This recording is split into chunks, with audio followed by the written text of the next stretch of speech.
All right, Shalom, Shalom. First, I'd like to give all praises and glory to Yahweh, Ba'ashem, Yahushua, Bahashem, Harakah, Kodash, Ma'amoth. My honors to the elders of GMS, and also double my honors to the elder of the Lion State Camp of Hall 1. Shalom to you, brothers and sisters, that's pushing that truth and sincerity. All right, and this is just the article, and it is called "A Recession is About to Hit the U.S. Economy." Here are the 3 warning signs that defy consensus view according to Raymond James. All right, and it says a recession is poised to hit the U.S. economy within the next 9 months. The investment firm said rising borrowing costs, a tapped-out consumer, and ongoing labor strikes should push the economy into a recession. So basically, like all our essential workers going on strike. You know, sometimes people, they're like not coming to work for a couple of days, like with the shit with the railroad companies and their employees, how they didn't go into work. It says these are the 3 big warning signs Raymond James is monitoring ahead of a potential recession. Right, because they said potential, but we know that it's prophesied that this place is gonna reach its peak, man. Its peak of worseness. It's gonna reach its what they say climax, or the highest point of being low, or its lowest point. It says, don't be fooled by a resilient consumer, as a recession is poised to hit the U.S. economy within the next 9 months, according to a recent note from Raymond James Chief Investment Officer Larry Adam. Right, and not only did this guy say it, but these people at these big, large banks, these people like J.P. Morgan Chase, and banks like that, man, they know shit is gonna hit the fan. It says Wall Street forecasts of a potential recession have been getting pushed further and further out into the future. Come on, man, and that's what it has been doing. Cause a couple years back, you had what you call quantitative easing, and then on top of that, you had people getting stimulus. And people were just borrowing and borrowing and borrowing. As consumers continue to show solid spending habits and are overall in a good financial shape, but a convergence of several risk factors suggests to Adams that the economy will be unable to avoid a mild recession within the next year. So within the next year, man, it will be unable to avoid, man. That shit is crazy. So no matter what, it's gonna happen. It's just gonna happen, allegedly. But it's all according to the Lord's plan. It said there are 3 warning signs he is monitoring ahead of potential recession. It said growing headwinds for consumers, from the resumption of student loan payments to elevated borrowing costs. Just high borrowing cost and macro risk are building. All right, so, and they have more and more. This is just a business article that they have here. Yeah, but the point was, man, that it will be unable to avoid within the next year. Right? Coming back to Habakkuk 2 and 3, for the vision is yet for an appointed time, but at the end it shall speak and not lie. Though it tarry, wait for it, because it shall surely come. So no matter if it gets pushed within next month, the next 2, 3 months, 4 months, shit, even if it exceeds the 9-month period, it still doesn't matter, because it's gonna happen. The Lord is gonna do His word is gonna prosper to wherever He sent it.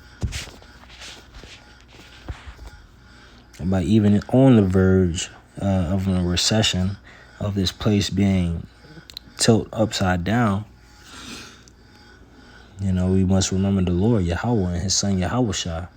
And even on top of that, even just the littlest thing can stop this system and tilt this shit upside down.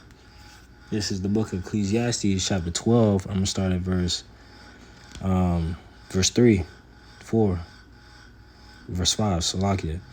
Also, when they should be afraid of which is high, and fear shall be in the way, right?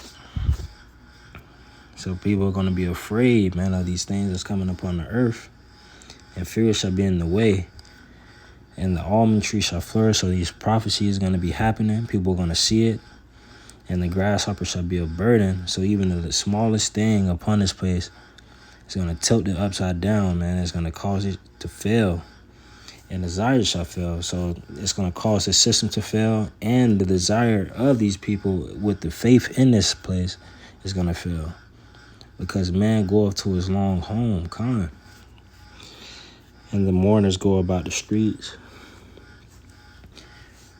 And it's prophesied, man. The Lord said these things. The Lord said these things. Right? He's spoken into existence, and it's not going to turn into him void. Right? Because the Lord got something for this place, man. Something that a lot of people don't see. But if you for the brothers and sisters that's in this truth, we see it. And that's a blessing to know what's coming upon the earth. Unlike some people, a lot of people, unlike the 2/3.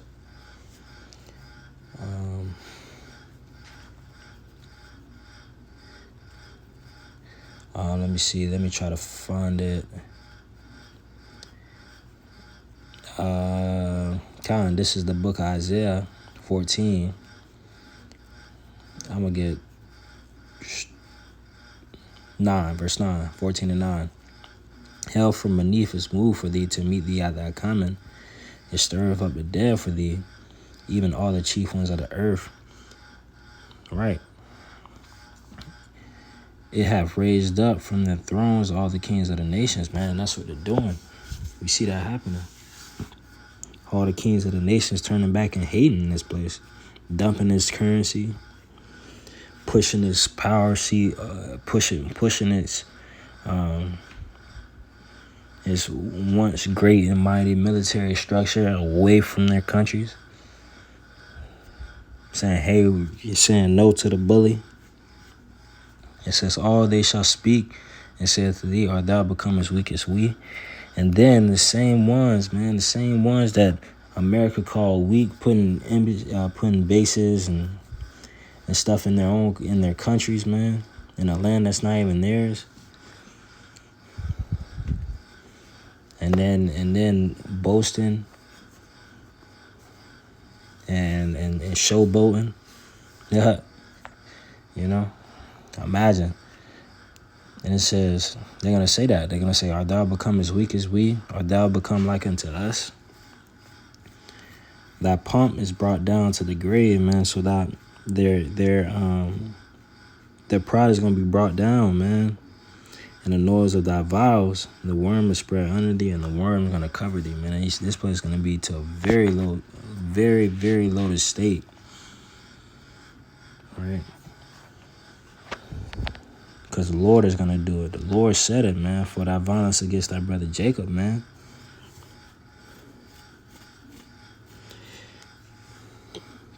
And woe to the bloody city, man.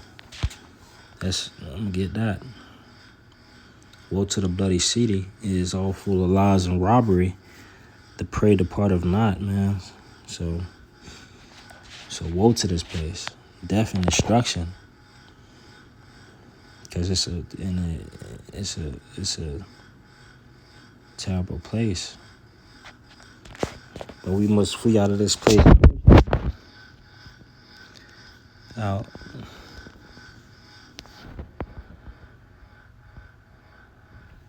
Right, because it say flee out in the midst of Babylon, right? Jeremiah 51:6, flee out in the midst of Babylon and deliver every man his soul, be not cut off in her iniquity. For this is the time of the Lord's vengeance. He will render unto her a recompense, man. And it's not talking about physically, man. It's talking about spiritually. Man, spiritually, man. They say, flee out of the midst of this place.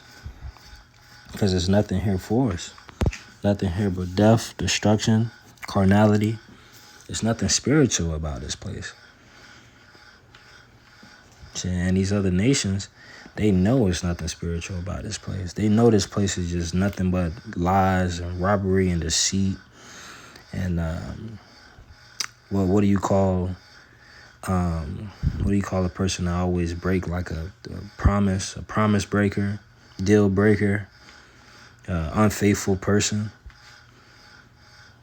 That's why they call this place the whore, man. Dibbling and dabbling, man. All right. And I'm gonna come. I'm gonna come back with a lot of more of these all these articles, because it's more and more that's coming up. And so, but that was it. I want to say shalom until the next one.